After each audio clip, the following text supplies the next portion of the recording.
Hey, what's up? This is the Isness, and I'm here, and I actually want to touch on some things that has to do with California. There's a lot of things that are going on, and we are not really addressing those things. Those things are being overlooked, and so I just want to point out how we may be missing some things.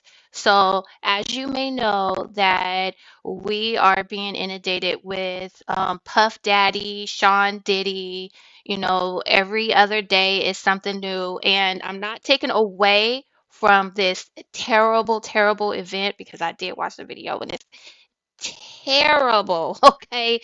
Like, dang, no person should have to be treated in this sort of manner. But we also have to look at like what's really affecting us, and what affects California affects the whole world. Okay, so we're also being inundated with Drake and Kendrick Lamar. Oh my God, is the best thing since sliced bread? No, no, not really. Um, it- we worried about what academics is saying. Does he like Drake? Does he not like Drake? We're worried about whether he actually did some very terrible things to a female. That something else. Now, these discussions are very valid, but there's something a little bit more that I think that we're missing. But before I get into it, I'm going to talk about what just happened in California. So, everybody was trying to do this reparation stuff, and this is what we got. We got an apology for California's role in slavery. And it says some reparations, but it's dead. So this is, let's see. It says the California Assembly on Thursday voted to issue an official apology for the state's role in slavery and systemic racism that ensued. But other bills meant to offer the check died shortly after in the Senate. So the apology is in a bill authored by Assemblymember Reggie Jones Sawyer of Los Angeles that accepts responsibility for all of the harms and atrocities committed by the state. And it's part of a hard fought legislative package for reparations for descendants of African Americans who were enslaved. Not only is the apology letter important, it's what we do after. It's whether or not we go ahead and fulfill the dream of what my ancestors wanted, which is to fully make us part of the American dream. John Sawyer said the assembly floor, receiving hugs and applauses for the package of this bill. Now, I don't know why. It says less than an hour later, other reparations related bills died and a key fiscal committee at state grapples with a massive budget deficit. Now, you might ask yourself, California is huge. Why would we have a budget deficit? All the money, all we got Google, we got Facebook, what we got? We got Intel, we got LinkedIn, we got Twitter. I mean, why would California be so broke? Okay. Another reason I just mentioned all them companies. Why would California have the largest job loss in the nation? So while we're focusing on these hip hop stars who have made their millions and millions of dollars, we're not really realizing that there are people who are losing their jobs. And I don't know if anybody's watched the news. These people are laying off people left and right. So I'm just gonna do a little blurb of this.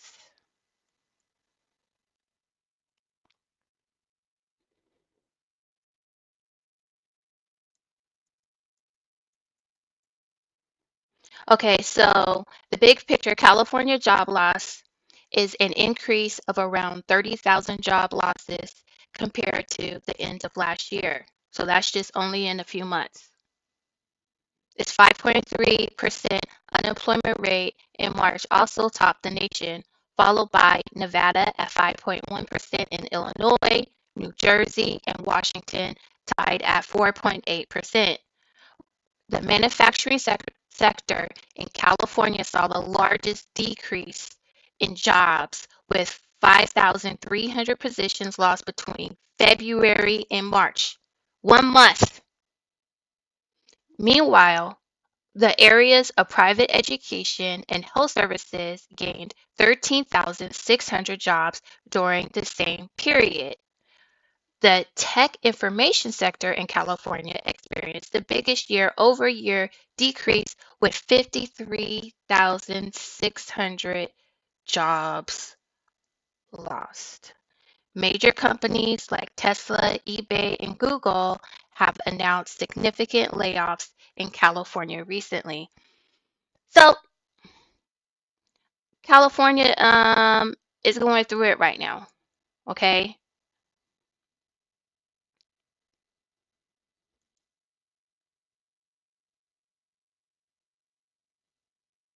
So Gavin Newsom has an answer.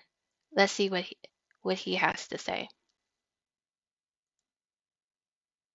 Lawmakers look for ways to deal with the state's budget shortfall. Some groups are fighting to save their funding. ABC 10's Alicia Machado's at the state capitol with more on the programs they hope to preserve. As California faces a more than $50 billion budget shortfall over the next 2 fiscal years, groups with programs on the chopping block are speaking out, including immigrant rights advocates. We have to stand against decisions that push our communities back into the shadows and leave them to fend for themselves. Raising their voices in support of preserving funding at a press conference at the state capitol Tuesday. Governor Newsom's revised budget proposes billions of dollars in reductions. Immigrant rights advocates say that includes $33 million in cuts to immigration legal service programs. Among them, the CSU Immigration Legal Services Project, which has offered free legal services at all CSU campuses over the last 6 years, helping students like Isela Nuno Garcia, who recently graduated from San Jose State. Undocumented students are a very underserved population already. She was born in Mexico and came to the United States at 1 year old. Program staff say if this budget proposal stands, 75% of their funding would be cut. Isela's message to lawmakers: I would urge them to reconsider cutting the budget funding.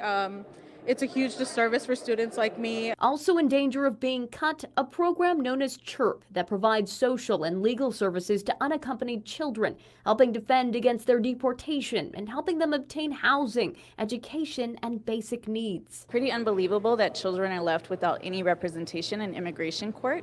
And so you can be a 2-year-old defending yourself in immigration court. And this is the one program that entitles them to both an attorney and a social worker. If the budget proposal stands, CHIRP would be discontinued just 2 years after its inception. In Sacramento, Alicia Machado, ABC 10. We reached out to the Governor Newsom's office for comment, who then referred us to the Department of Finance. They said in part, quote, as the governor said at Friday's press conference, none of these solutions were made easily or lightly. Lawmakers have until June 15th to pass. But we begin tonight with Okay, so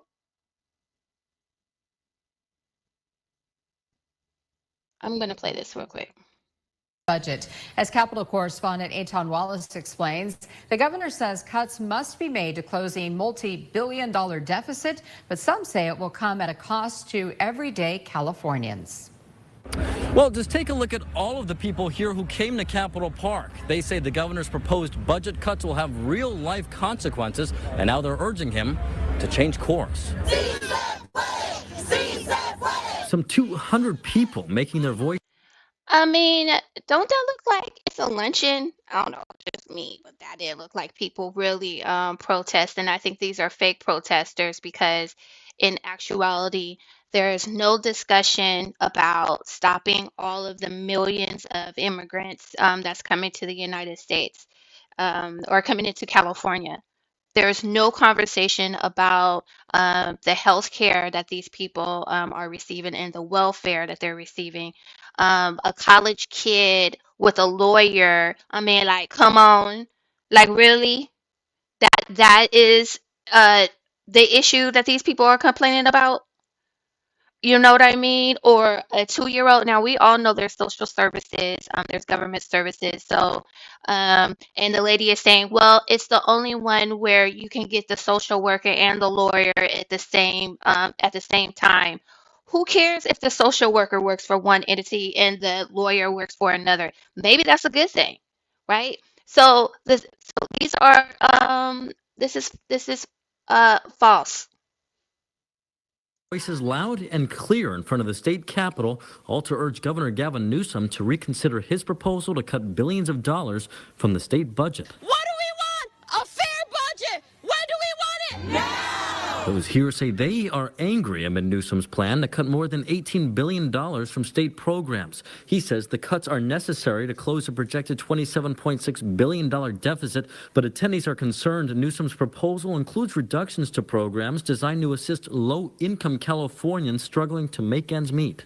I definitely feel that these cuts would be detrimental. Lina Caro Flores says she's very concerned about a proposed $764 million cut to CalWorks, a state-funded welfare program that gives cash aid and employment services to eligible California families in need.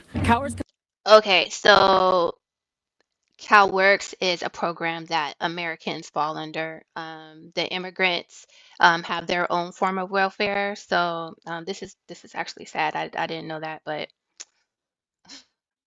I'm gonna move on. Okay. Um, Over half of all California workers are immigrants, are children of immigrants. So what people don't understand is all of these people are overtaking the foundational Californian. And so we are literally being swallowed up by new people and their kids. And this is only in April 2024. This is not old. And if we're going to go down, we're going to realize that it is over half. California was home to over 11 million immigrants in 2023, making up 28% of the state's population, the largest percentage of immigrant residency of any state. Okay, so they're 28%, but this is saying that they're over.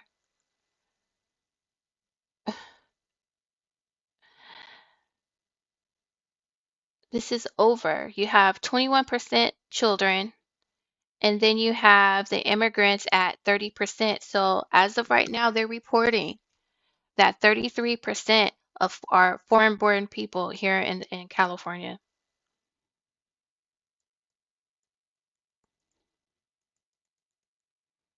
Immigrants are vital to creating a vibrant, prosperous community and strong workforce that propelled California into becoming the fifth largest economy in the world. Okay, we were all here before these people got here. The United States, California was all here, and everybody was doing just fine. That's the reason why the American dream is here.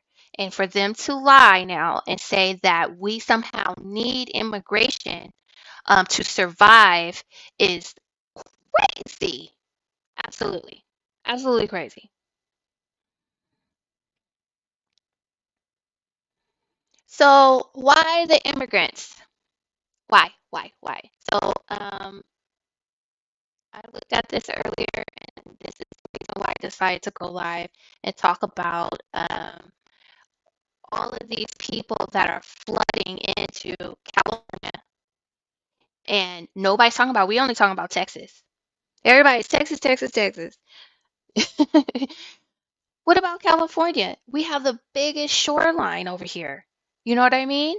And we have all these people nobody's talking about. Nobody is focused in on what's happening to California. How many people that are running the United States that are in Washington right now? How many people are from California? We got Kamala Harris, we got Mayorkas. All these people are running the government are from California. How many electoral votes are from California? So this is what inspired me to go live and talk about this.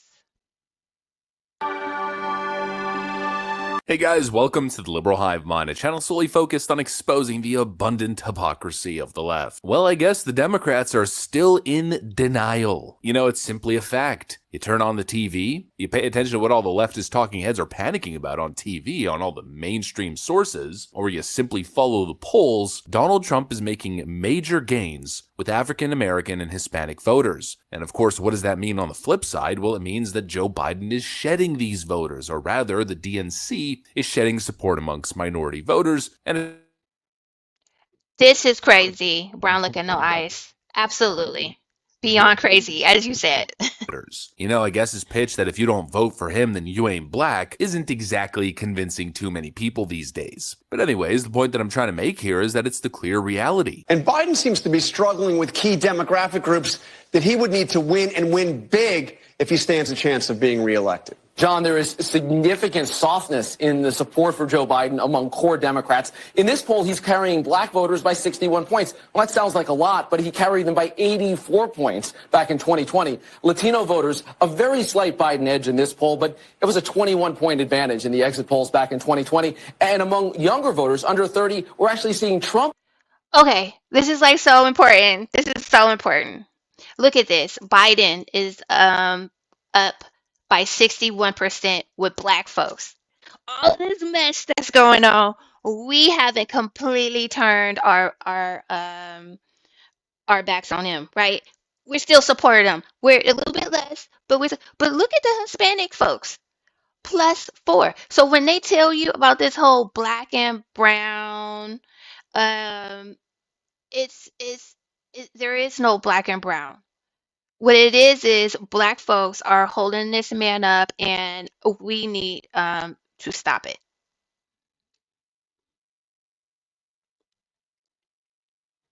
With a slight edge. That was a big win for Biden last time around. It's particularly stark to see that difference among voters of color. Black voters under age 50, far less likely in this poll to say they're supporting Joe Biden than older black voters. Those are the numbers. And that poll is even a little bit conservative compared to some other polls that we've analyzed. But either way, across all of these polls, there's a clear correlation, a clear trend. And now the question is, how are the Democrats taking it? Or rather, what's the Democrat response? You know, as I've said previously, you would expect that they would present a plan, right? Maybe similar to Donald Trump. I do think it's funny that the clown face is racist or whatever it is to Apple. Platinum plan for Black America. But no, of course not. Democrats don't do that. Democrats don't focus on the issues, on policies. Nope. They'd rather stick their head in the sand and pretend it isn't happening. The Biden White House continues to be in absolute, utter denial. Let me show you guys exactly what's going on. Let's take a look at what the White House is saying and, of course, what's actually happening. We've got some stuff to get into, so let's roll the tape. All right, folks. So here's one of Joe Biden's advisors being asked a question on the issue of black voters abandoning Sleepy Creepy Piss Pants Joe. Recent polls have Joe Biden and Donald Trump neck and neck among black voters. Hoping to stay away from the Hatch Act. But do you think that the president's message is resonating with black voters? Well, you have no responsibility to stay away from the Hatch Act, but I do. Yeah. So I appreciate that. As I mentioned, I spend a great deal of time on the road. I mean, this is a wonderful citadel of democracy, the D.C., the heart of the republic. But getting out and listening to people and hearing the impact of President Biden's and Vice President Harris's policies on helping change their lives inform my opinion as to where just everyday Americans stand. We're not going to talk politics. Well, he can't violate the Hatch Act, but he essentially answered the question, and what he said was that actually that's fake news, and I've been talking to all kinds of voters, and they keep telling me, they keep going on and on about all the successes of Joe Biden and how he's making their lives better. Oh, really? Isn't that interesting? I guess the denial and copium continues now, doesn't it? I don't know who this guy is talking to, but I'd be willing to place a bet that those people that he was referencing don't actually exist. Or if they do exist, they're part of some elite group that hasn't felt the harsh realities of Bidenomics. The strategy remains denial, copium, and pretend as if everything is just magical and frickin' peachy. That's the Biden strategy. I'm not the problem, Jack. You're the problem. Or, of course, if you really want to get in the crazy stuff, if you really want to feel like you're tripping on drugs, you could listen to Van Jones's take. It's well beyond the phase of denial and more within the realm of complete delusion and conspiracy theory. What's actually happening, though, is that there is an online influence campaign. Correct. Some of it, I think, is coming from Russia, China, and Iran. That is whipping up that conversation way unnaturally. But let me ask you have a question I want to answer. So there's a solid block that's not going to move. There is some actual legitimate frustration and fatigue, but there's also, and we have to talk about it more, an online influence campaign designed to depress and distress black voters and to split black voters. Yep, your life is great. Gas isn't much more expensive than it was. Inflation isn't persistently high. The jobs market isn't complete trash, and wages aren't keeping up with inflation. No, none of that's actually happening. The price of used cars, car insurance, all the things that actually affect people's lives, which are currently trending negatively, yeah, none of that's happening, and none of that is a factor. It's actually the Russians. It's another Russian information campaign, I guess. That's crazy. They really blamed it on the Russians. They're really saying it's an online campaign. You know, these people, I mean, this is like ridiculous. It's ridiculous. Just like the Hunter Biden laptop story was, right? Meant to dissuade black voters from voting for Joe Biden again. It's a foreign propaganda scheme that's causing black voters to ditch the Democrats.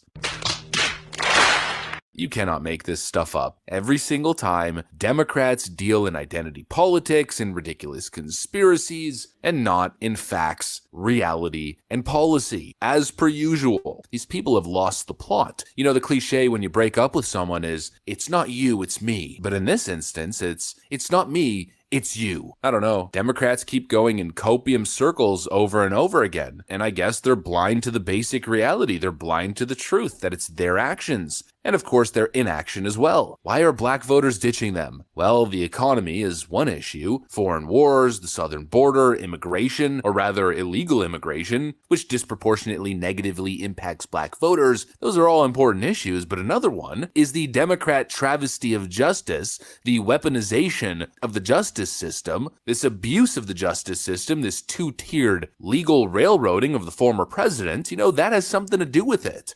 Do each of you support Donald Trump? I do. Yes. Yes for all three of you? Yes. Has this trial changed your opinion, even caused you to waver or question that at all? No, it's actually caused me to support him more. I just don't believe there's a coincidence that we have a trial happening in Atlanta. We have one happening in New York. So the question people are beginning to ask themselves, like I did, is like, why now? I've talked to many people who formerly identified as a Democrat. They have changed their political persuasion to independent, and they are looking forward to voting for Trump. Wow. Because now they find something in common with a political candidate at that level. When you say they find commonality, what is that commonality? They have felt persecuted by the system of American injustice. And it's not a stretch for them to think that Trump may be a victim as well.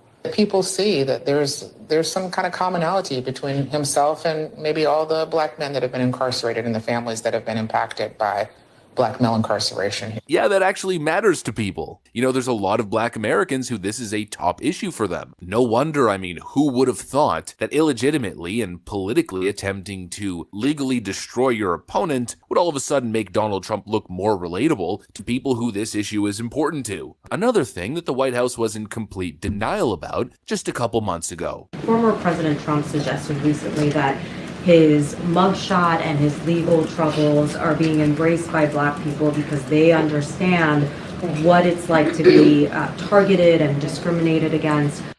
Okay, this narrative, I mean, let's get this straight. It is more than, I mean, what they're doing to Trump is really terrible, and I'm sure that does really affect people and how they view Trump because nobody likes to see someone being mistreated. So I get that, and I'm the first one to say that. Like, I don't care. I don't want to see nobody mistreated. You know what I mean? But to diminish what people are really going through, we're watching millions of people, and these people are complaining because they're not getting lawyer services. Like for real, for real. And we're sitting up here, there's job loss. Now we know that training programs are about to be cut. Um, uh, now we know that child care is about to be cut because that's part of CalWorks. So why all these different programs that can actually help people are being cut and we're not benefiting from, a whole new group of people are coming here and they're benefiting, they're flourishing, and look at they at the White House right now. Asking questions and answering them, right? And you know, we're left out. So just to say, oh well, it's just because y'all put that man in jail and that is so belittling, and we should be outraged. That is belittling to our intelligence.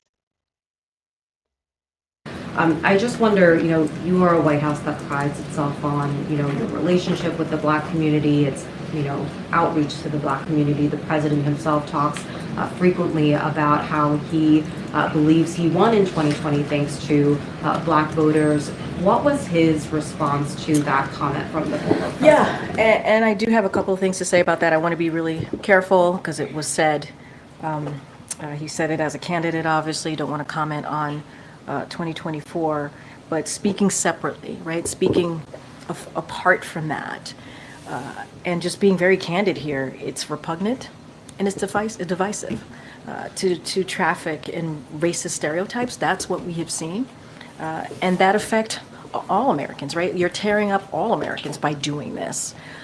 It is, again, divisive and repugnant, and it's coming from, obviously, a former president of the United States.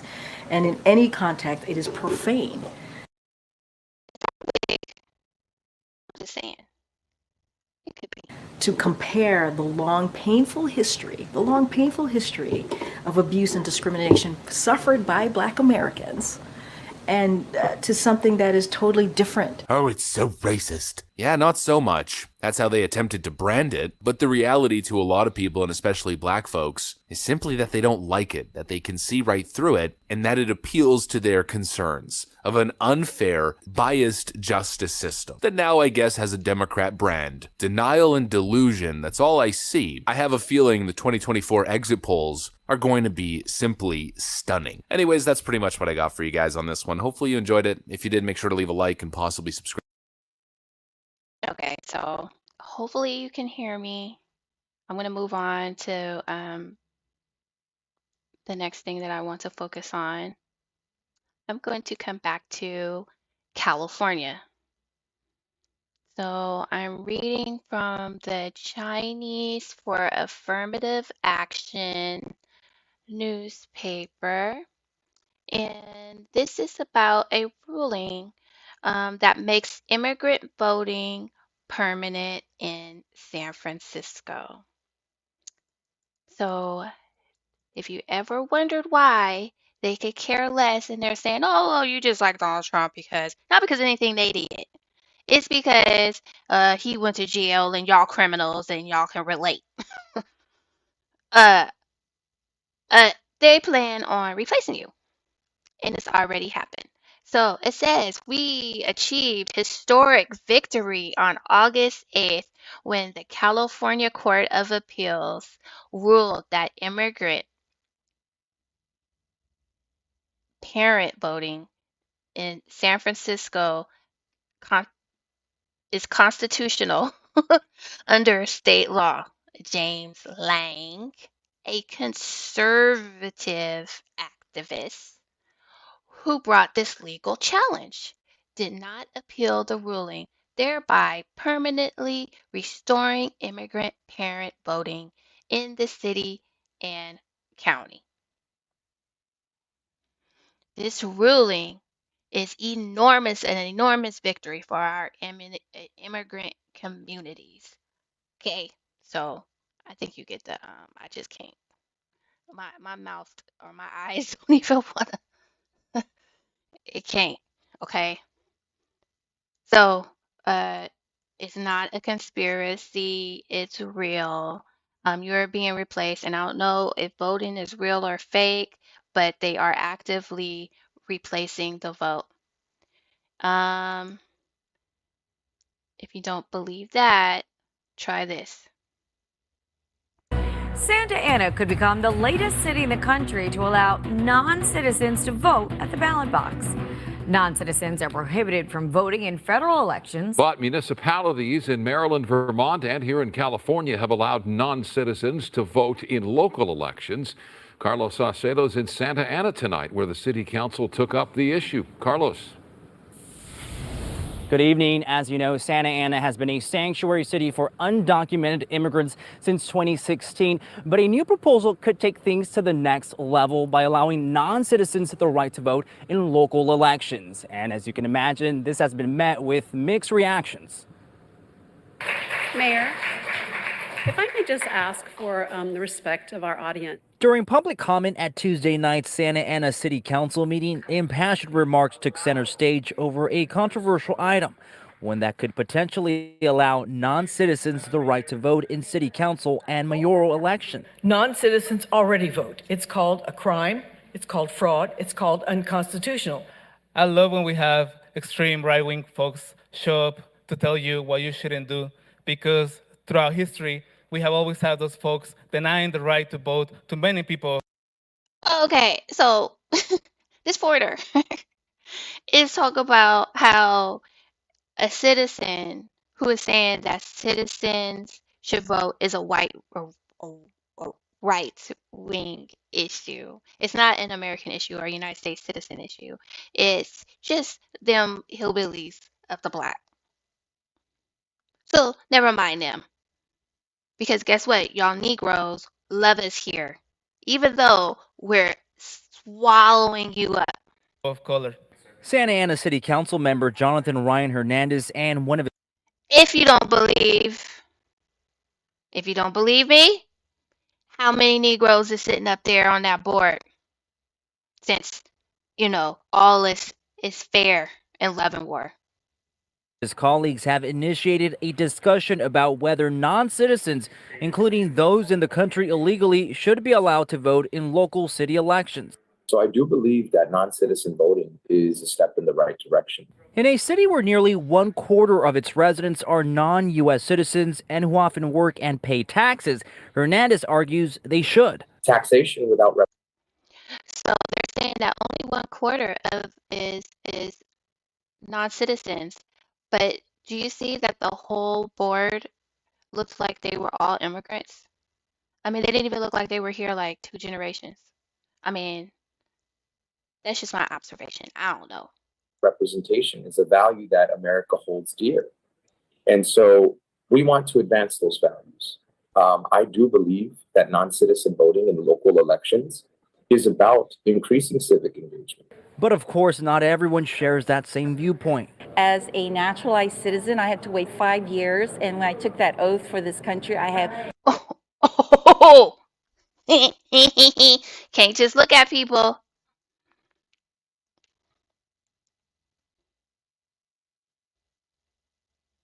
I swore an allegiance for this country, to the Constitution and to the laws. And I believe that the citizens should be the ones who have the right and the privilege to vote. Santa Ana isn't the first city to look at expanding voting rights to non-citizens. In San Francisco, a judge struck down a law allowing non-citizens to vote in school board elections after opponents argued it diluted their vote and violated the California state constitution. But an appeals court recently reversed that decision, prompting Hernandez to move forward with his proposal. Now, no formal action is being taken tonight. It's just a discussion item to get the ball rolling. But if it is approved, then it could go before Santa Ana voters at a later date. Reporting live tonight in Santa Ana, Carlos Salcedo, KTLA 5 News.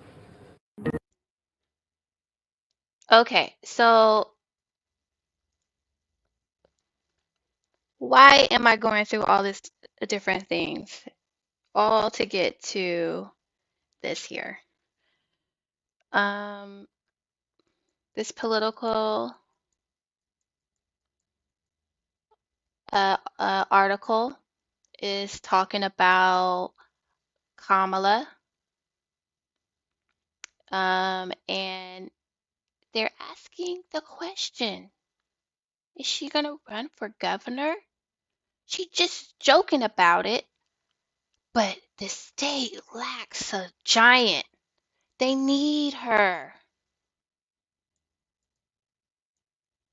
So who do you think is gonna be voting for Kamala Harris? The people who she handpicked and brought over here and gave them a cushy lifestyle, gave them homes. Ain't nobody sleeping in on the streets unless they absolutely want to. These people that are coming over here are not sleeping on the streets.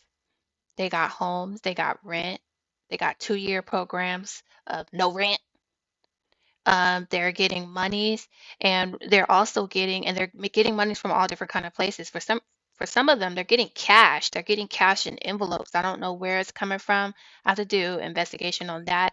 But these people are getting like cash and don't even know how to count the money. This is word from someone that I know that works from grocery stores. These people are all coming in with these envelopes full of $100 bills. So you could take that or leave it. All right. So, so this says the contest to succeed Gavin Newsom in the nation's biggest, bluest state is already turning bitter and is still more than 2 years away. California gubernatorial sweepstakes are well underway in a stampede for early blessings from powerful insiders. Scheming among the growing field of contenders and hushed conversations with major donors.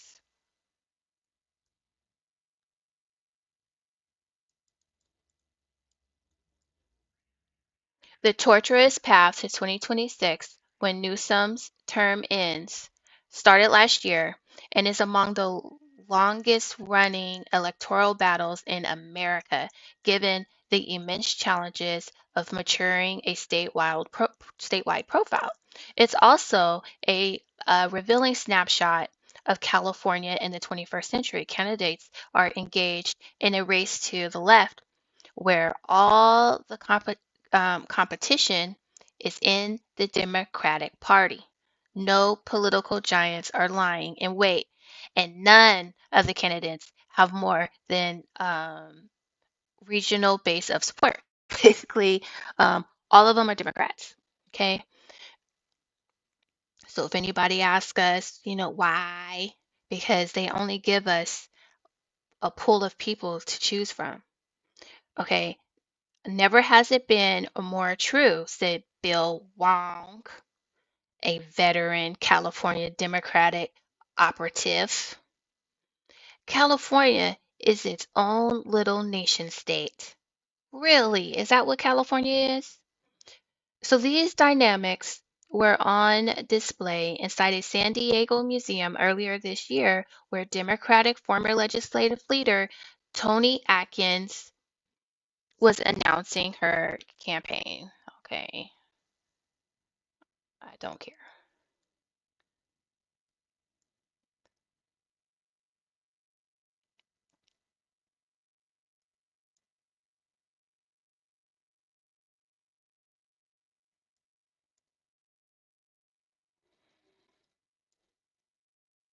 Okay, they buried their story, so I don't really feel like reading it, but I'll read a little bit. So, the 2026 governor's race, a marathon world for the world's fifth largest economy, officially commenced on April 24, 2023, when Lieutenant Governor um, Eleni Kounalakis became the first candidate in the field.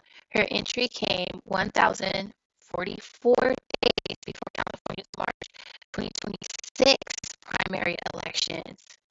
So basically, this gives Kamala Harris enough time because if she doesn't win, she still has a whole year, actually two. Primary election 561 days before the presidential contest between Joe Biden and Donald Trump. That contest outcome will change the tenor of the following 2 years. In addition, Politico last month reported that Health and Human Services Secretary, okay, so all of these foreign-born people are running for governor. Okay. This article has produced no clear favorite in the mold of Newsom in 2018, Jerry Brown in 2010 after Newsom stood down for him in that cycle.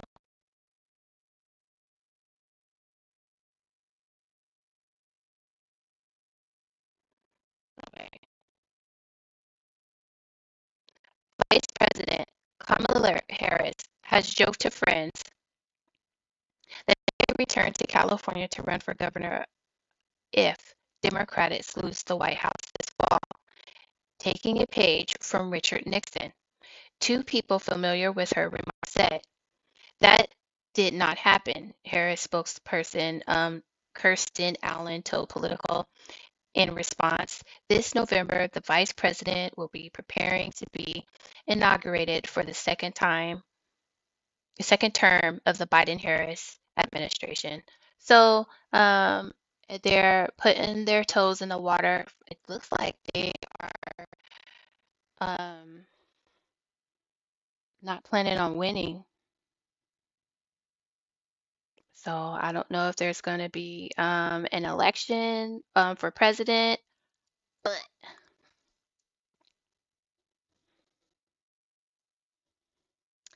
I think he would be like a brand. He's like a Brandon in Chicago, so he's not going to win. But um,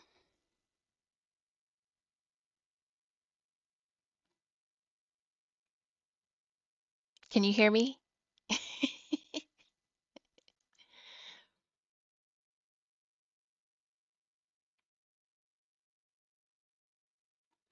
So I don't know if you heard me, but she's running for governor.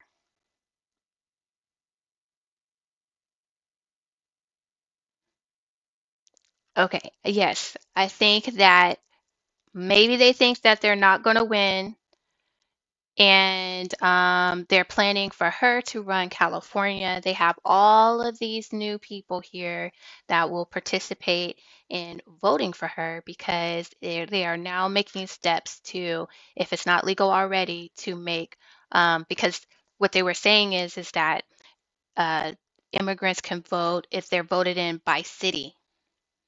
So each city has to make it legal. So one city might not make it legal for immigrants to vote, but the next city might. And one city, usually the more conservative cities are the really smaller towns, but these big cities where they've just, like San Francisco, where they just pushed all these people in there, they're making it legal for immigrants to vote. So, which will easily give Kamala Harris a win in as a governor.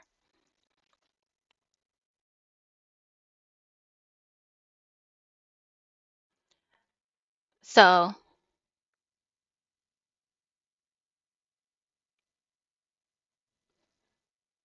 well, what the one thing about California is that we will, even New York, will start something, and then it would our policies here will spread into the interior of the United States, like seat belts.